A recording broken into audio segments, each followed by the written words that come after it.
Listening test. You will hear a number of different recordings and you will have to answer questions on what you hear. You will have time to read the instructions and questions and you will be given time to check your work. All the recordings will be played once only. The test is in 4 parts. Now turn to part 1.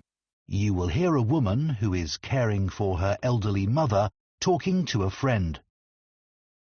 First, you have some time to look at questions 1 to 4.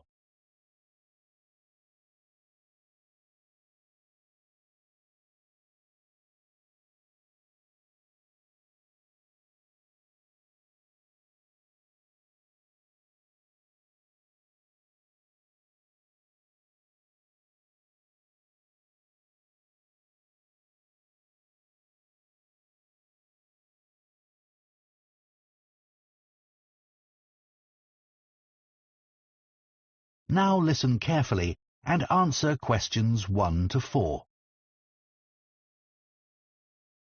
It's really good to see you, Tom. Since I had to give up work, I feel I'm losing touch with my friends and colleagues. We really miss you in the office.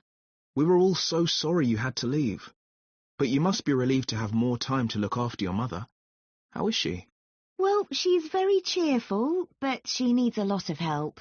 Have you tried to get any support from the local council? No, I didn't know I could. Yes, they offer different kinds of practical support. They realise that carers sometimes need time for all the other responsibilities they have, apart from the person they're caring for, and also that they sometimes need a break. Absolutely. OK, so tell me more. How do I go about getting this support? Well, you'd have to have an assessment of your mother's needs. That means someone would come round and talk to you about the situation and what you need. So, for a start, they'd want to know the amount of time you spend looking after your mother every day. OK. Then they'll probably ask you what sorts of tasks you do for your mother during the day. Things like if she needs help with getting dressed, for example. Right, I help her with that. And also I help her get into the shower in the morning. Yes, that sort of thing. They'll probably ask you if you do the shopping for her and help her at meal times, and whether she can cope using money. Yes, that's becoming a bit of a problem. She used to be very good at it, but not anymore. Before you hear the rest of the conversation, you have some time to look at questions 5 to 10.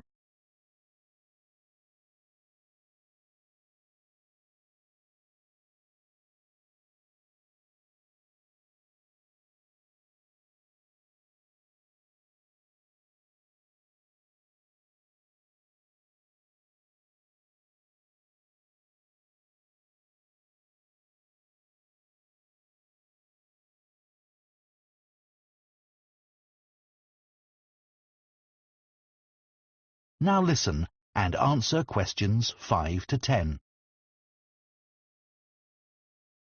And be ready to tell them about anything you find particularly difficult about caring for your mother. So recently I've noticed she's started to have quite bad problems with her memory. If I wasn't there, I think she'd forget to eat, for example. And often she doesn't seem quite sure what day it is. Yes, tell them about that. And are there any physical difficulties you have caring for her? Lifting her, for example. Yes, she's quite heavy, and I'm afraid of hurting my back. I'd be in real trouble if that happened. They can give you advice about that, and also about how to avoid the possibility of your mum having a fall. Great.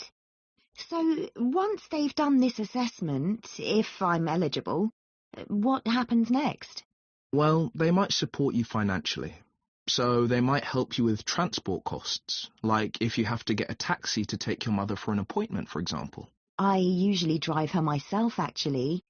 So could I claim for the petrol? You could. And you can claim for the insurance too. Oh, right. And if you need help with the housework, they can arrange for someone to come along once or twice a week. And one other thing. I hope you don't mind me saying this, but it's important you look after yourself. And it seems to me you're under quite a bit of stress. I am, yes. Well, tell the council, because they may be able to give you some advice on how to minimise it. Really? Though, actually, I feel so much better having talked to you. I'll get in touch with the council straight away. Now, shall we go for coffee or something?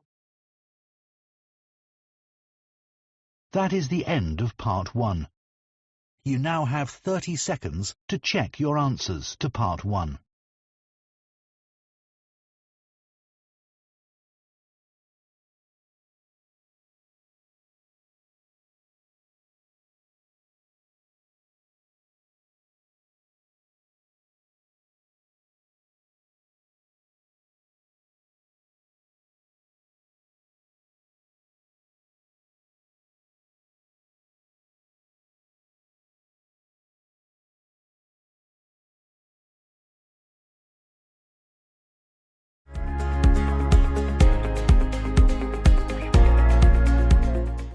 Part 2. You will hear a man who works for Elmley Town Council talking to some people who want to join the small town's volunteer scheme. First, you have some time to look at questions 11 to 16.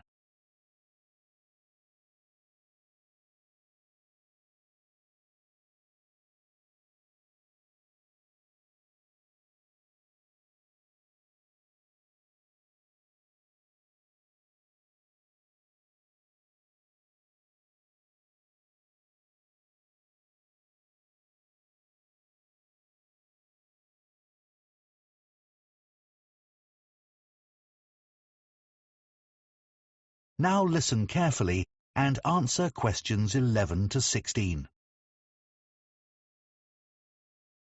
Good morning, everyone.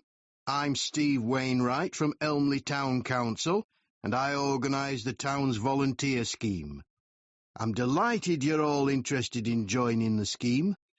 Our volunteers help to create a sense of community among the many people who live in our historic town of Elmley, and make residents and visitors feel welcome at local events.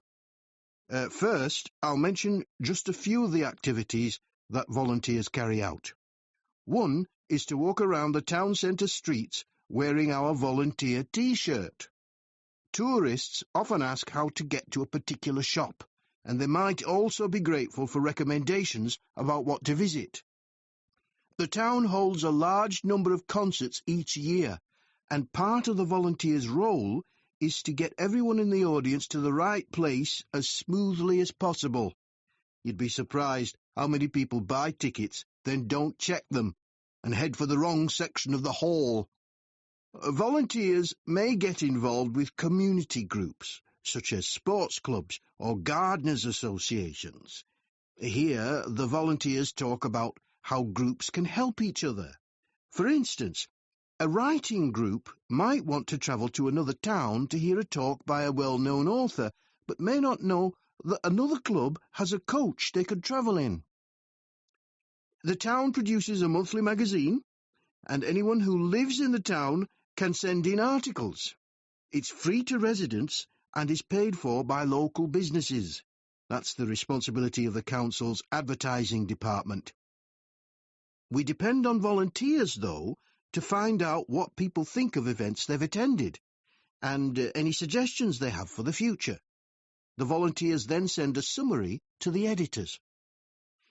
There are a number of clubs for retired people, and every year the council arranges lunch for all the members. The volunteers welcome the guests, and when everyone's sitting down and relaxing after the meal, some volunteers put on a show, usually around half an hour of songs and short plays. The club members really welcome the chance to chat to the volunteers at these events. The town council has a website, of course, and volunteers are asked to help by making sure residents know about it. It's updated every day with information about future activities, and we want as many people as possible to use it. Before you hear the rest of the talk, you have some time to look at questions 17 to 20.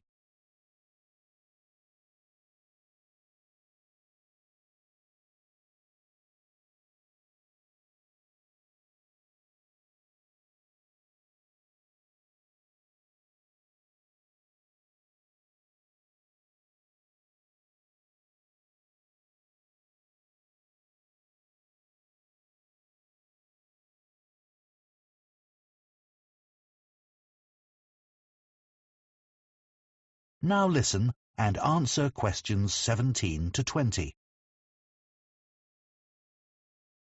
OK, now you know some of the things our volunteers do, I'll go on to some practical matters.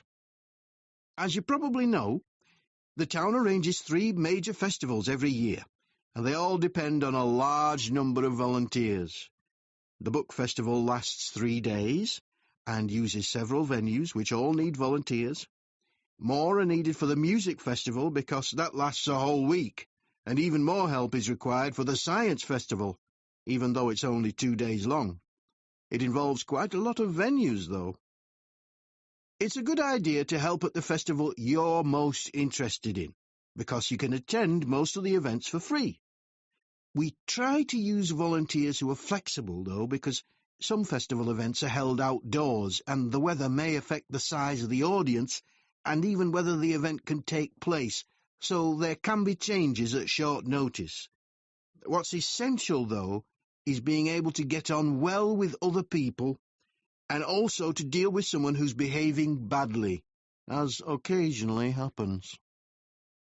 Our plan is to get you all working in September, after a week's training starting on the 2nd. So we'll be timetabling you for duties the following week from the 9th onward. Later, in the week beginning September 23rd, we have a chat with each of you to find out how you feel about being a volunteer and what extra support you need. As a thank you to the volunteers, we arrange an annual event. In recent years, we've had a party in the town hall, and last year, a barbecue in Chamber Park. Our forthcoming event is a trip along the canal from here to Dewhurst and back. It's on Saturday, September the 28th, and if you'd like to attend, you can sign up once you start work.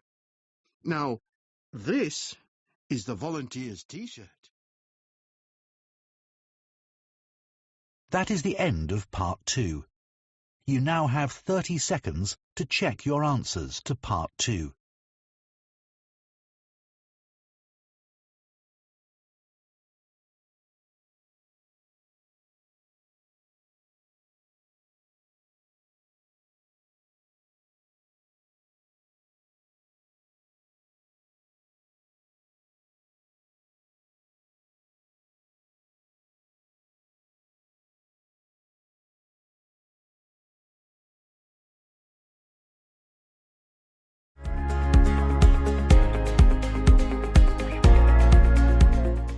Part 3. You will hear 2 students called Rosie and Colin discussing their human geography assignment. First, you have some time to look at questions 21 to 25.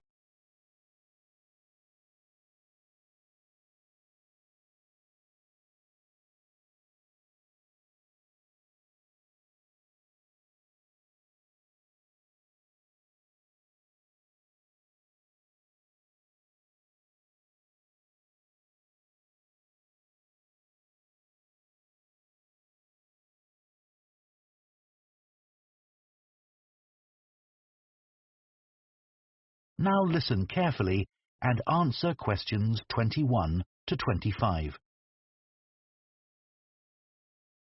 Colin, I'm really struggling to think of a topic for our human geography assignment. Me too, Rosie.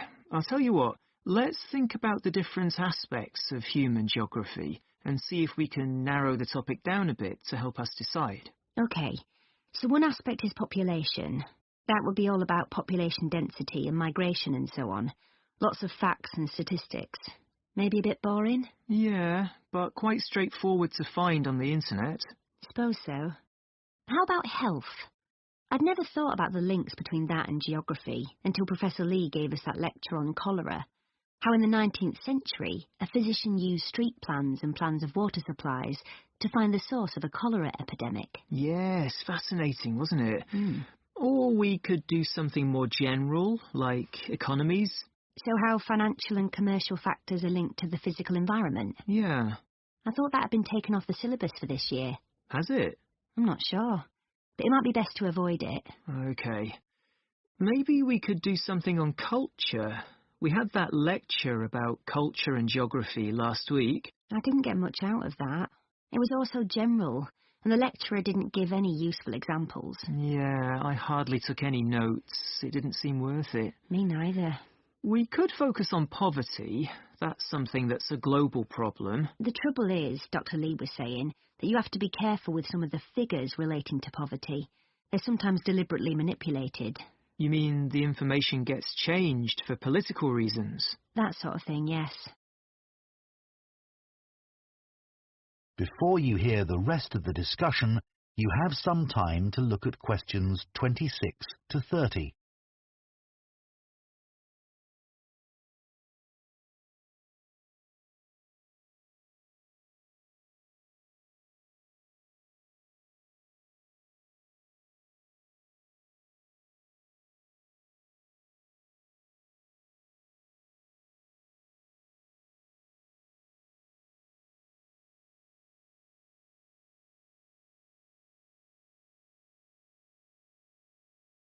Now listen and answer questions 26 to 30.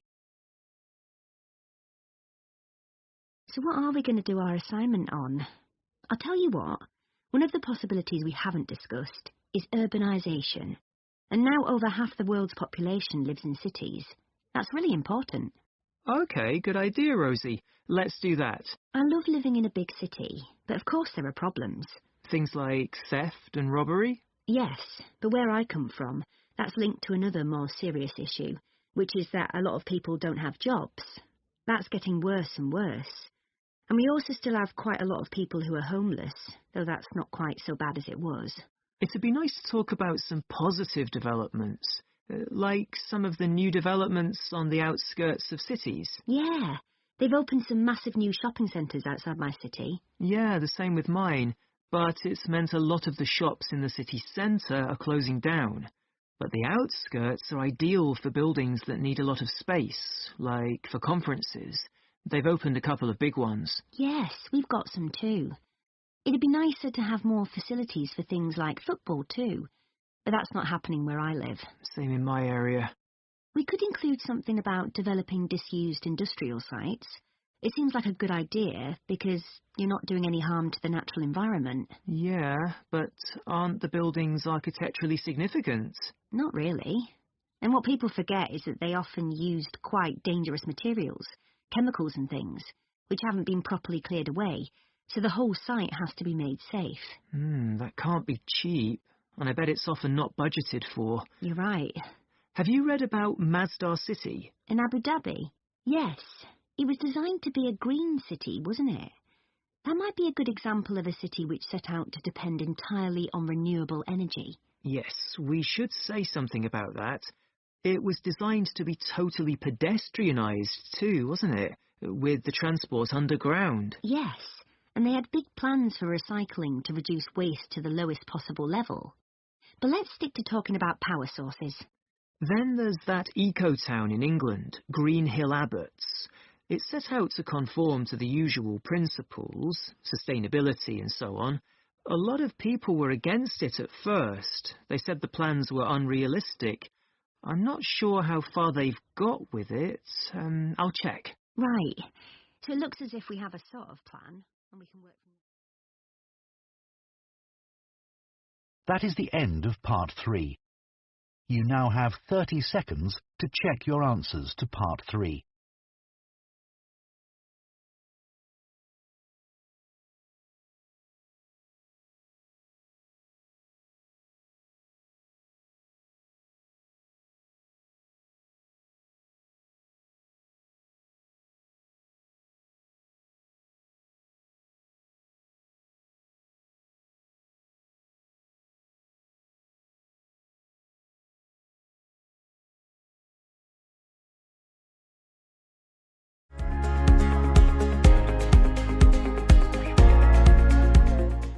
Part 4. You will hear part of a food science lecture on fashions in food. First, you have some time to look at questions 31 to 40.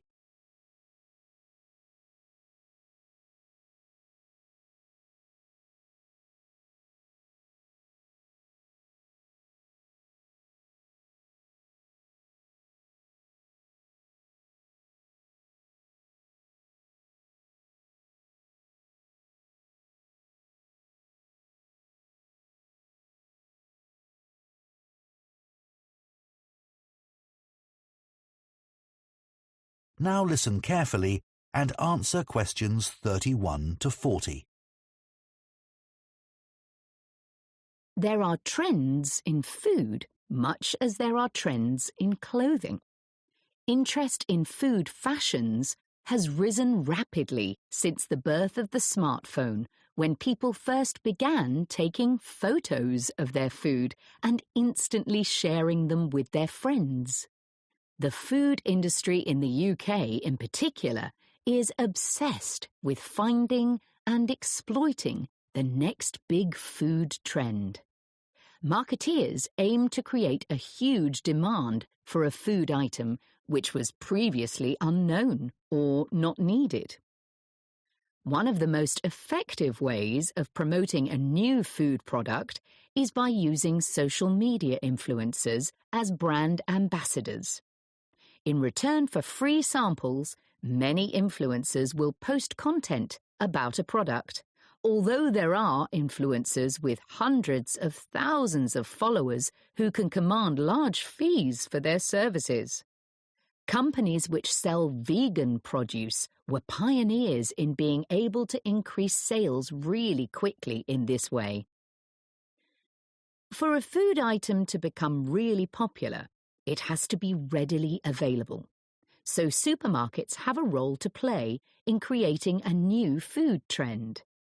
They have dedicated teams closely following which new products or ingredients are trending on social media and are particularly interested in what well-known chefs are putting on their menus.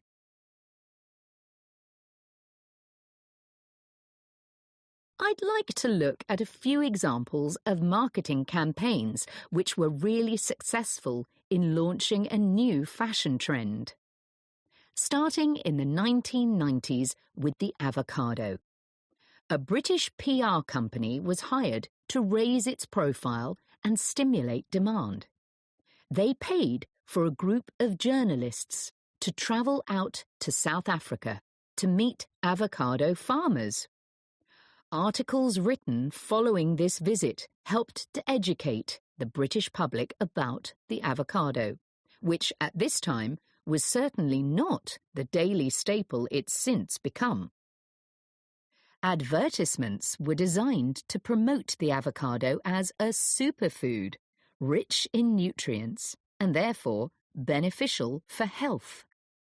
Avocados became hugely fashionable, and within a few years, UK avocado sales had grown from £13 million annually to around £150 million, making it one of the most successful fresh produce campaigns in UK history.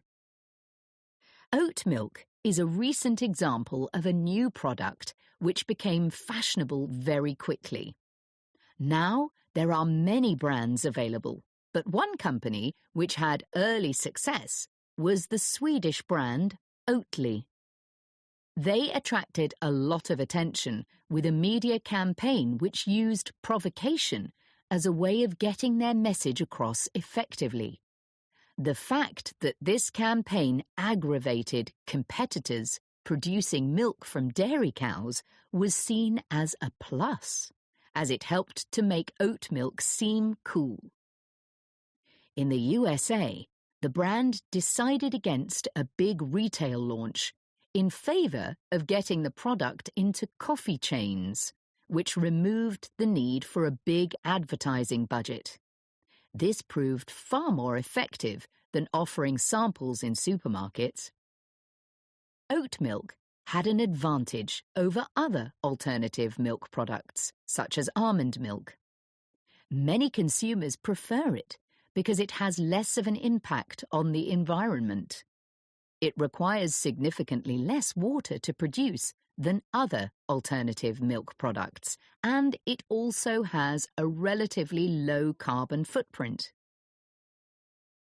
Norwegian skrei, a rarely available seasonal fish delicacy, otherwise known as Arctic cod, is now found on the menus of Michelin-starred restaurants throughout Europe. The demand for skrei has been used by a food marketing agency to build the reputation of Norway's fisheries in general. Marketing surveys have shown that a significant number of shoppers now associate Norway with excellent seafood. Food trends can be considered a good thing in some ways, as they can benefit farmers and food producers enormously. The public can also be encouraged to buy things which are more sustainably produced. But ethical concerns have been raised about the effects a surge in demand can cause. Quinoa is a classic example. This plant is native to Peru, and when demand peaked some years ago, the price soared, making it unaffordable for local people. While the popularity of quinoa has benefited farmers financially, there have been other negative consequences. As demand grew, farmers began working the land all year round in order to produce more quinoa. One issue has been that the fertility of the soil decreased dramatically, which could potentially lead to desertification in some areas. Another example would be the case of... That is the end of part 4. You now have half a minute to check your answers.